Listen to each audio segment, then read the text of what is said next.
Ketika aparat menjadi ancaman, dua kasus menguji nurani bangsa, kasus Freddy Sambo dan tragedi KM50. Ini bukan sekedar berita, ini pertaruhan hak asasi dan keadilan kita. Mari kita saksikan podcast berikut ini. Selamat siang Sobat Pancasila, kembali lagi bersama kami kelompok 11. Sebelumnya kami membahas perbedaan lintas agama di masyarakat. Pada kesempatan kali ini kita akan membahas dua topik utama tentang pelanggaran HAM yang cukup berat. Perkenalkan, nama saya Matthew Albert Gunawan. Saya Muhammad Endwali Kuswara. Saya Nicholas Sudabutar. Dan saya Vincent. Topik yang pertama yang kita akan bahas yaitu mengenai pembunuhan Brigadir Yosua yang dilakukan oleh Ferdy Sambo.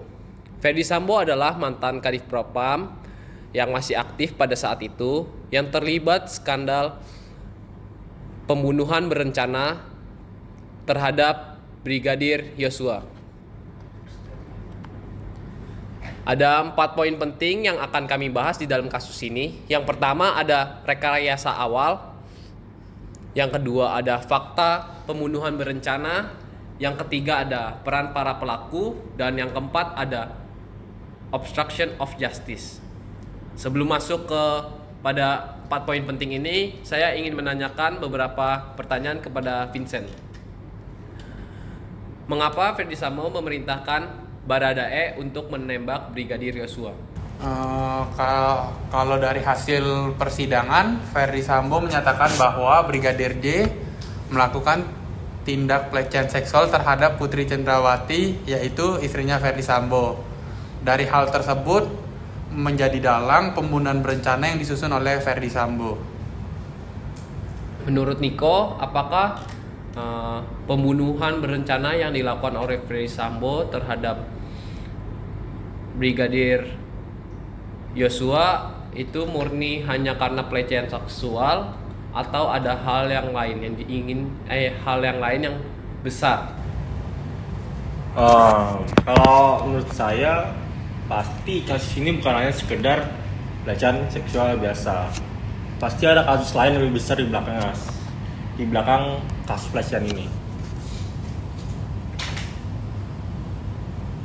Menurut Muhammad Enwalizri, cocoknya nih Sambo ini dijerat pasal berapa ya?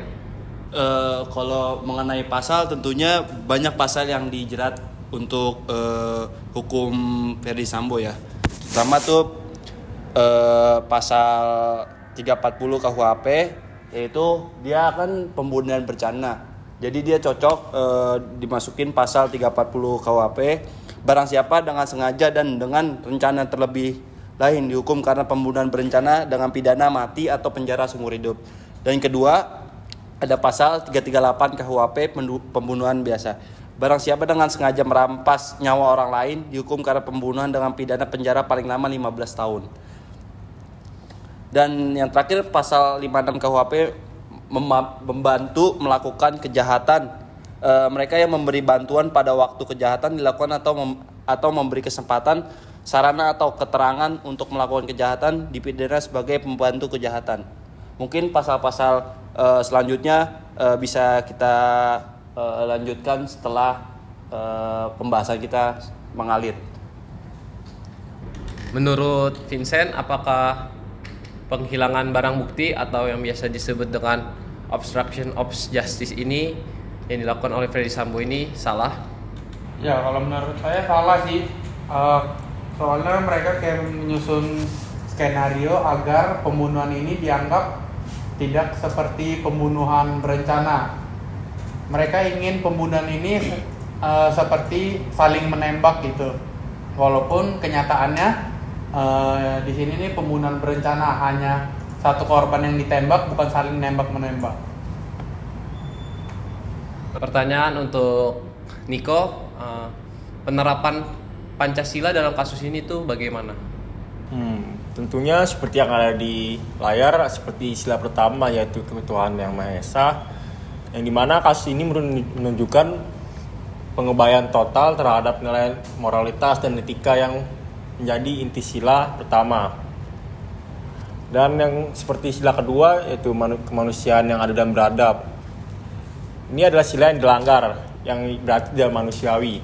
Pembunuhan itu sendiri adalah perampasan hak hidup dan tidak adil, yaitu upaya perintangan penyidikan adalah serangan langsung terhadap keadilan dan juga tidak beradab.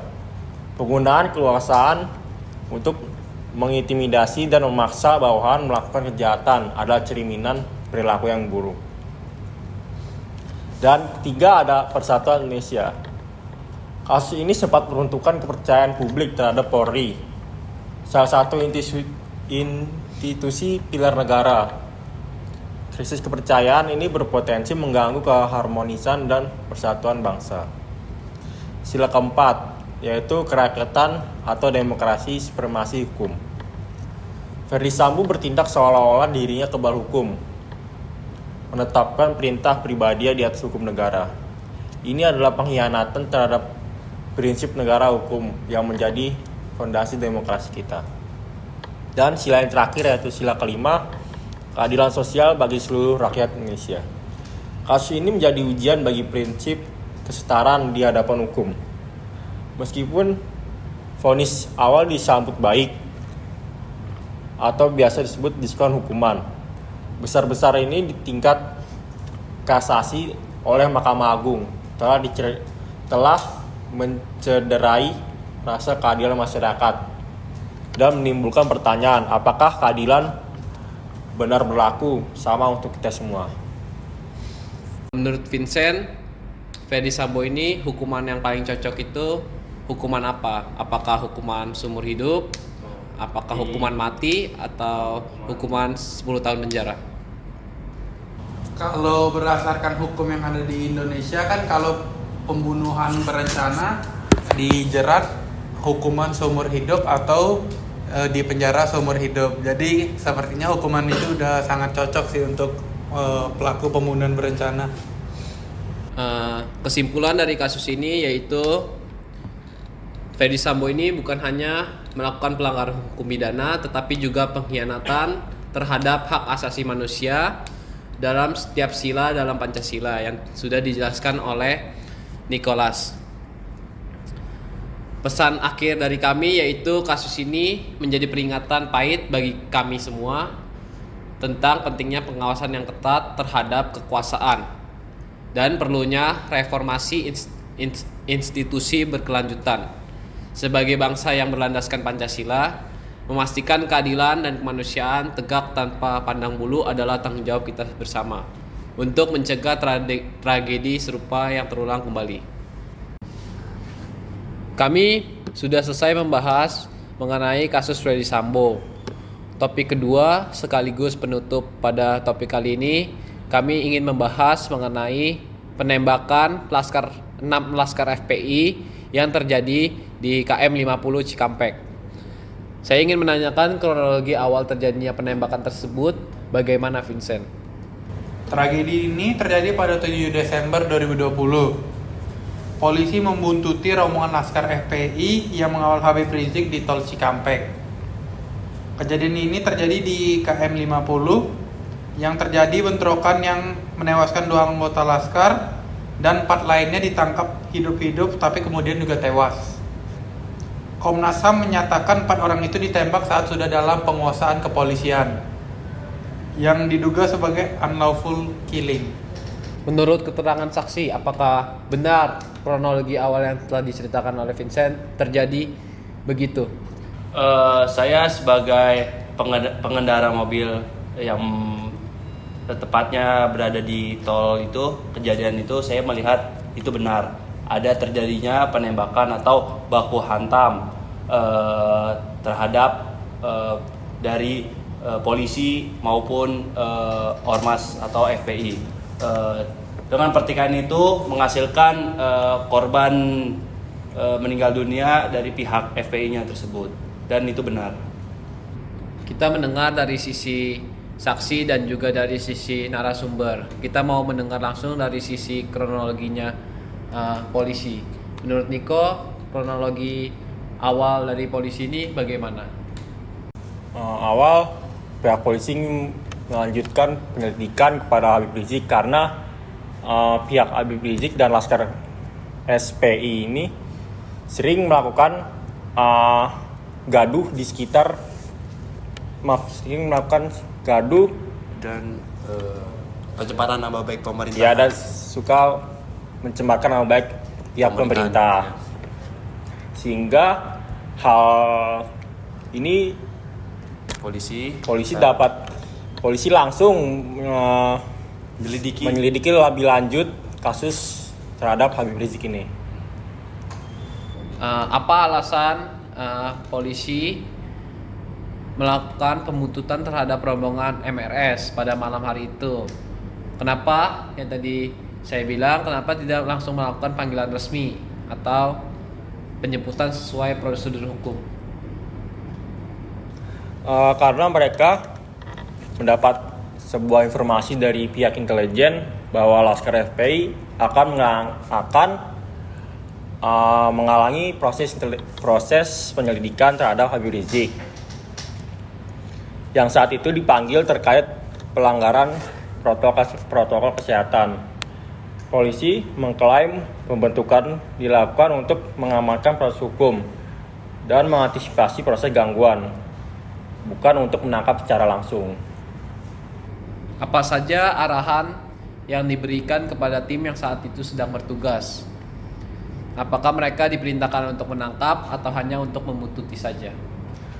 Waktu itu pihak polisi hanya menyuruh untuk membuntuti saja. Namun hubungan Laskar FPI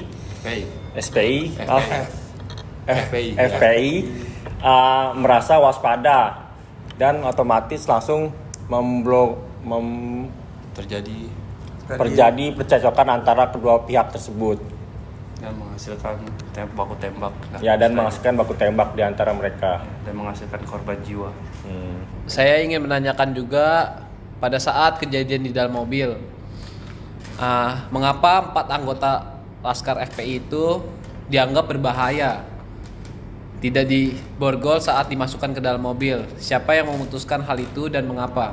Karena pihak polisi melihat kalau mereka membawa sebuah senjata api yang tentu saja itu akan membahayakan area sekitar dan para pengguna tol di sana juga. Ya seperti itu. Jadi mereka membawa Senjata api. untuk pembelaan diri. Iya. Jika benar untuk membela diri, mengapa polisi langsung menembak ke bagian tubuh yang mematikan, langsung dada, bukan melumpuhkan? Karena ada upaya penyerangan di pihak polisi itu terhadap polisi. Sehingga polisi panik sehingga langsung menembak ke bagian. Ya.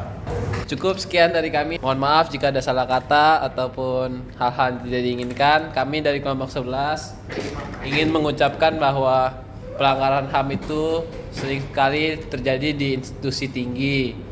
Sehingga kami dari situ ingin belajar sehingga tidak terulang kembali untuk kami dan orang lain. Sekian dari kelompok 11, terima kasih.